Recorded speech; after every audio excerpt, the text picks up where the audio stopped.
Today we'll talk about query function.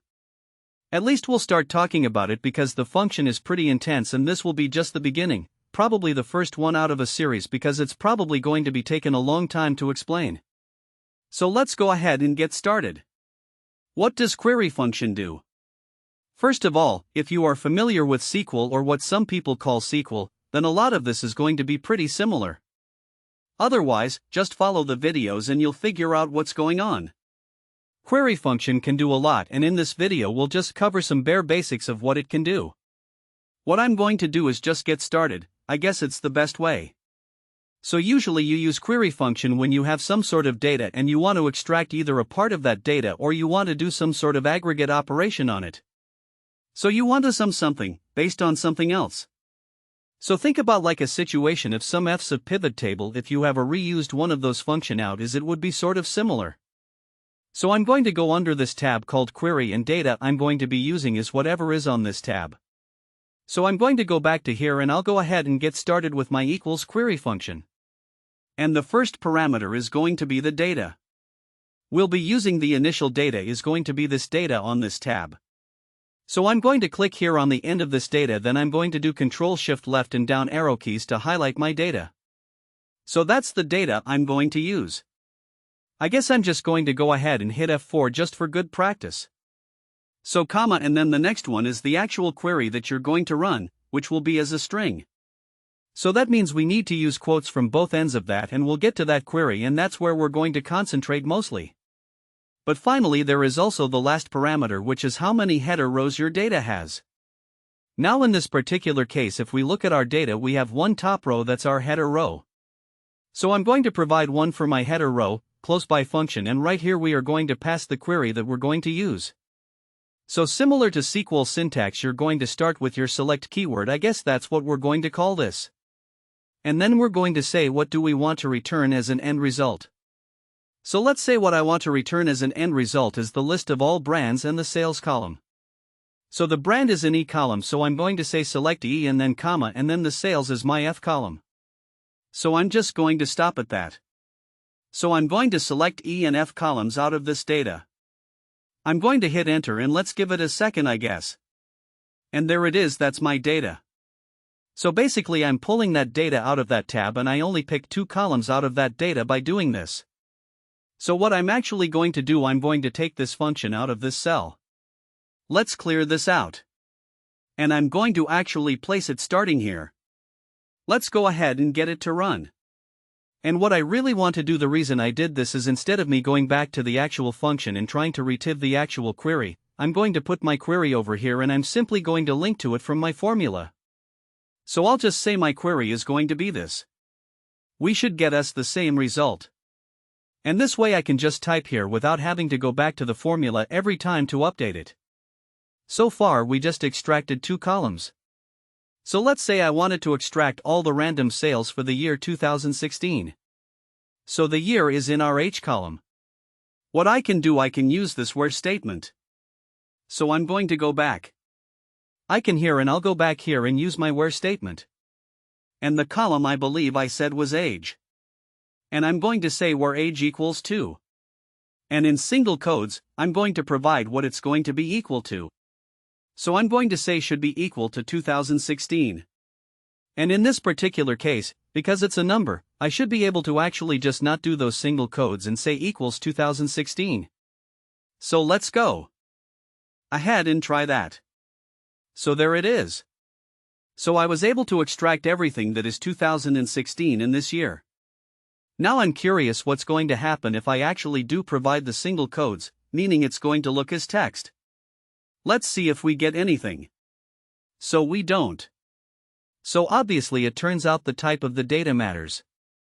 So if it's a number 2016, you have to actually provide it as a number without those single codes.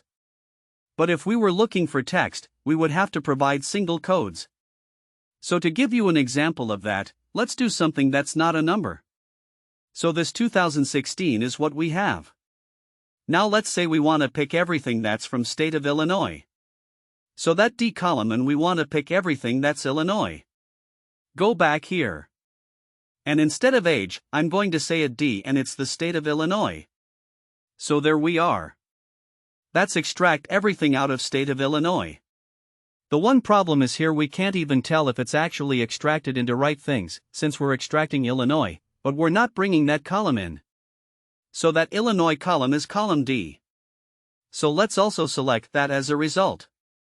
So we're going to do E, F, and D, where D is Illinois. So we should be able to see that everything in this column is a little way. So we basically were able to filter our data from here. So we're filtering the Illinois column, we're picking everything that's Illinois out of it. Come on, I keep hitting on this tab while I should be tapping here. Now let's say I wanted to pick everything that's in the state of Illinois. But also that's only 2016. So I want the year as well. So age column here. So I'm going to say where D equals Illinois and age equals 2016. So again, if we were really trying to figure out what's going on, we could just also add the column H here. So we can see that it's actually 2016. So we're picking all the sales that are in that state that we want and the year that we want. Now we could also keep expanding and doing our end. So what if we want all the sales that are in Illinois and in Indiana or California? So I'm going to go with Cali 40, Illinois and California. So I'm going to go here and I'm going to say where D equals IL, or in this case, D equals CA. So there it is. Now I didn't do that year statement. We're just picking Illinois and California. Now what if I wanted to do this, right? But I just wanted the year 2016. So what I can do, I can wrap this entire thing in parentheses right here. So this should still work. Right? And then I'm going to add an end statement. And I'm going to say end. And I wish I remembered the column. But since we have it here, it should be easy. So that's a per the column age. So age equals 2016. And there it is. Now we're picking all Illinois and California. And the year is 2016 in those columns. So that's so far equal statements. So what if we want to pick all the sales that are above a certain number? So we want to pick all the sales that are greater than with numbers we have here. I don't know, I'm going to try $500. So the sales column is a column F. So the second column here. So F is greater than, and I said 500. So that's not going to include 500. But anything above 500 should be in there. So there it is. Now we're picking all the numbers that are greater than 500. We could obviously continue this and let's say end year is 2016. Or we could also say end age is greater than 2016. Right? So everything that's greater than 2016, which is not going to include 2016 in it. So we can see you get all 2017s here. So if we also wanted to include 2016, we could say greater or equal to 2016. So now we have 2016, 2017 and everything that's greater than 500 in there. You can also sort your result. So let's say we wanted to sort by sales numbers and we wanted the highest sale on top or the lowest sale on top. So you do this by adding an order by statement. So we're going to order by the sales column. So the sales column is F. So again, it's not the column here. It's the column of our data. Right? So that's the F column in there. So now we have this data. Ordered. Now you can see that the regular order is going to put the lowest value all the way on top. The highest value all the way down. So we can change that by adding descending in the end. So now we're ordering by column F and the highest value is all the way on top. So let's simplify this. Just get to just years 20. I'm going to just get this to equals 2017. Order by sales numbers. So we should still get that highest sale number there. But we now should have more results because, well, we didn't filter for sales that are greater than certain number.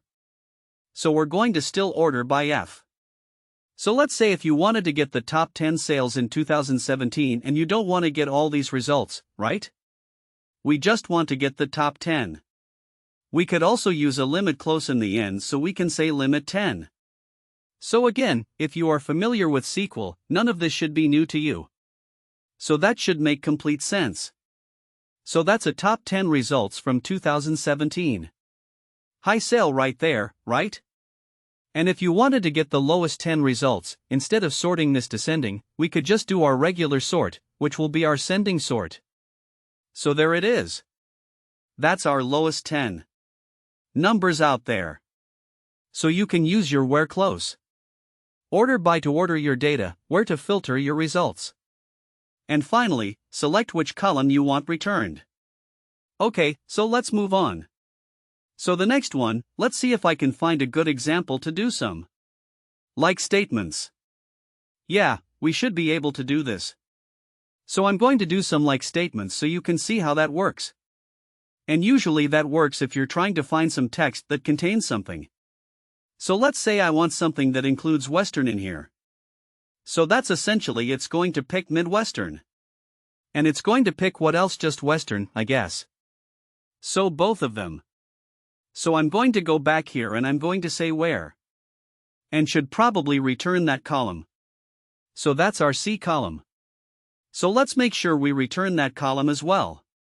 Otherwise, it's not going to make a lot of sense. So we can see and compare. And I'm going to say where C is like. And here we have to provide that pattern. So I said Western, right? That's what I was looking for. So if I just do Western, that shouldn't return anything because that should be kind of like saying equal to. But the way you can use these wildcards before and after. So I can use this percentage sign before and percentage sign after my Western. And we should see that what we have returned is a lot of Midwesterns here. So if I go back, we'll see that we got Midwestern. But we didn't actually get Western because Western has a capital W in there. So if we switch that to instead of Western, we can do Eastern, I guess. So we can see how we returned Midwestern. We did Western as a result because now we're not looking at that first character. And you know, it's matching that. Now, what you can do something that starts with something. So if you do mid, and then you do this percentage sign, you're saying that it has to start with mid, no characters before that. And then it can contain other characters after mid. So they should match our Midwestern as an end result. So that's our like. So technically it's like you can do two things. So you can do either this percentage sign. So that's our wildcard. And you're basically saying it's 0 or more characters on that side where you put the wildcard. So you can do wildcard before and you can do wildcard after. And that's kind of how your wildcards work there. Now you can also use underscore characters on trying to find a good example to use on the score on it. Probably our data is not best example. So actually I'm going to use this K column that should work just fine. So let's go ahead and return that. So instead of C, let's do K. And I'm going to say that the K is like. So we can do 2015 and then we can do our wildcard character. So that's going to return everything that starts with 2015 in there. Right. So there it is. It's 2015. Everything in this GS date column is being returned. Now what if I want 2015 any month, the 7th day. So I want any month, the 7th day. Get back here. I can modify this and I can use this underscore character. So this means exactly want any character in there. So we're saying it should be 2015, then one character after that and another character after that. And then it should be 07. So 0 to get. There it is. So we got 2015 0507, 2015, 06 there 7. Everything that ends with 07 starts with 2015. So if I did something like, for underscore here, it means get any 6 characters that end with 07 after those 6 characters. So that's our like operator. So I think I'm going to end this video on this. And then on the next video, I'm going to talk about another operator where you can use regular expression to actually extract matches using your query function.